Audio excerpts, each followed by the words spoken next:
Hello दोस्तों, welcome back to my new blog. तो good morning. आप सब लोग कैसे हैं? आई होप आप सब लोग अच्छे होंगे।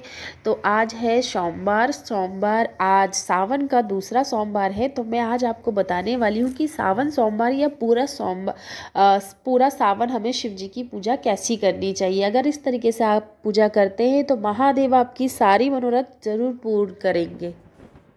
तो सावन सोमवार की जो पूजा है वो बहुत ही सिंपल तरीके से की जाती है।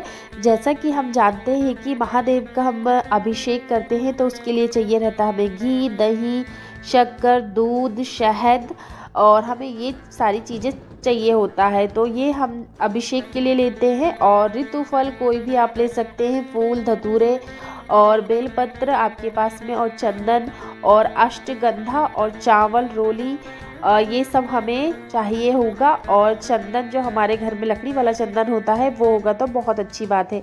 और ये सारी सामग्री हम इकट्ठी कर लेंगे। उसके बाद में आप चाहे आपके पास में घर में जो भी शिवलिंग हो तो उस शिवलिंग का आप घर पे अभिषेक कर सकते हैं।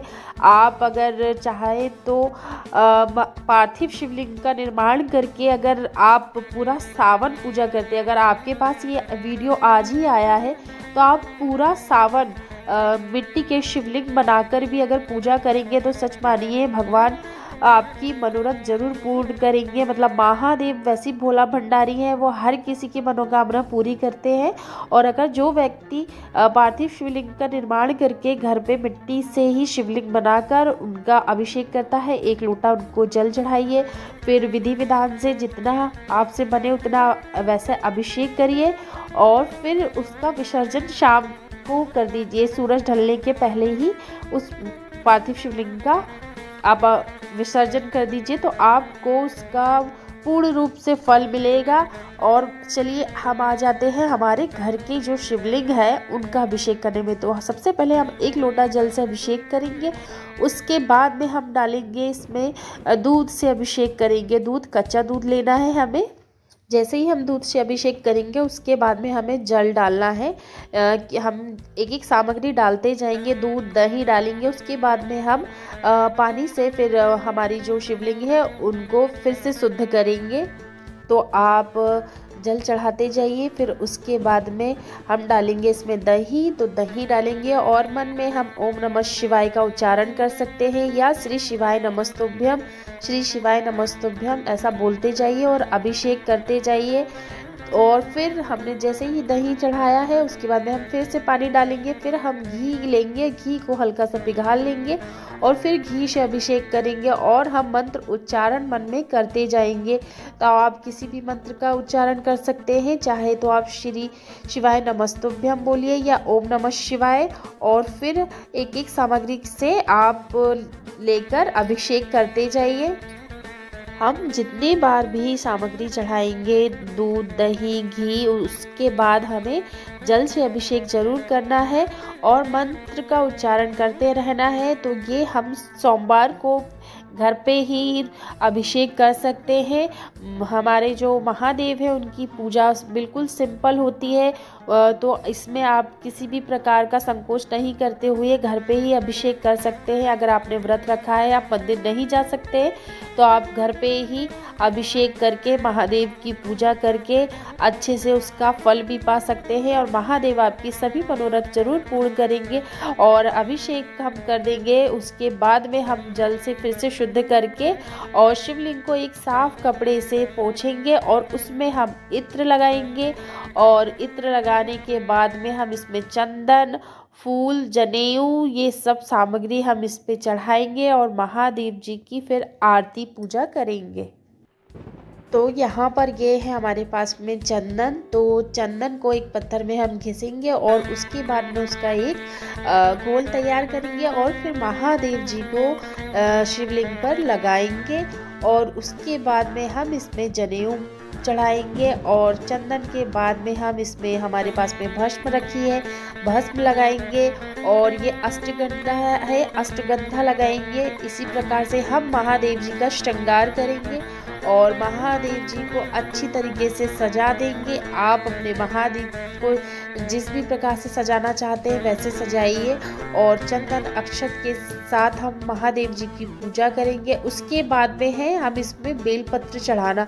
तो बेलपत्र हमें कैसे चढ़ाना है उस बात का ज़रूर ध्यान रखिएगा। और इसमें चावल हम जब भी चढ़ाते हैं शिवलिंग पर तो आप उस बात का विशेष ध्यान दीजिए कि चावल हमारे अक्षत जो होते हैं वो खंडित नहीं होना चाहिए, टूटे वाले नहीं होना चाहिए, सैगे चावल हमें चढ़ाना चाहिए। तो आप कुछ कुछ बातों का ध्यान रखेंगे तो आप घर पे ही महादेव जी की अच्छे से पूजा कर पाएंगे।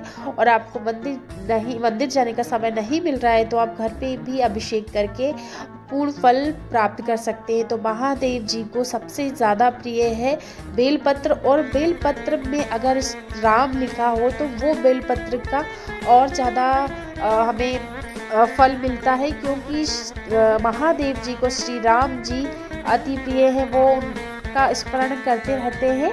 तो इसलिए कहा जाता है कि अगर बेलपत्र में आप राम लिखेंगे और फिर महादेव जी को उस बेलपत्र को समर्पित करेंगे तो आपकी मनोरथ जरूर पूर्ण होती है। और बीच में भी इसी तरीके से आप लगा दीजिए चंदन और थोड़ा सा शहद लेकर, और आपकी जो भी मनोकामना है उस मनोकामना को रखते हुए आप महादेव जी को 21, 11 बेलपत्र जितनी आपके पास में है वैसा आप चढ़ा सकते हैं।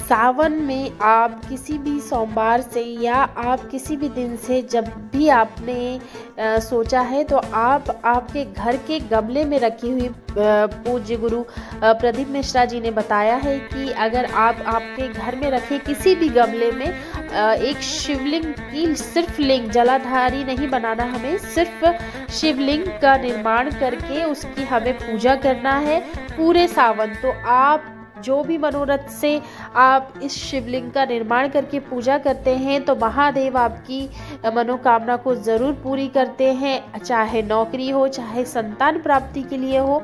तो आप इसको इस तरीके से महादेव जी का लिंग बनाएंगे मिट्टी का, और फिर उसमें दूध, दही, शहद से अभिषेक करके 1 लोटा जल चढ़ाएंगे और इसी शिवलिंग को हम शाम को यहीं पर विसर्जित करेंगे। तो हमें दूध दही द्वारा अभिषेक करना है, 1 लोटा जल चढ़ाना है और फिर हम इसमें हल्दी कुमकुम लगाकर महादेव जी की पूजा आरती करेंगे और फिर भोग प्रसाद में हम चीनी चढ़ाएंगे। आप प्रसाद में कुछ भी चढ़ा सकते हैं। उस प्रसाद को लेकर फिर आप बच्चों में बांट दीजिए और फिर आरती पूजा करके आप शाम को जब सूरज ढलने तो आप इस तरीके से अगर महादेव की पूजा करते हैं, इस उपाय को करते हैं जो गमले में हमें शिवलिंग बनाकर पूजा करनी है और सूर्य प्रदोष काल में हमें इसे शिवलिंग में पानी डालना है जो हमने गमले में बनाई है। शाम को हमें इसमें पानी डाल के इस मिट्टी को, इस लिंग को इसी में मिला देंगे। तो आप कि जो भी मनोरथ से आप इस पूजा को पूरे सावन करते हैं तो महादेव भोला भंडारी आपकी सारी मनोकामना पूर्ण करेंगे। बोलो हर हर महादेव।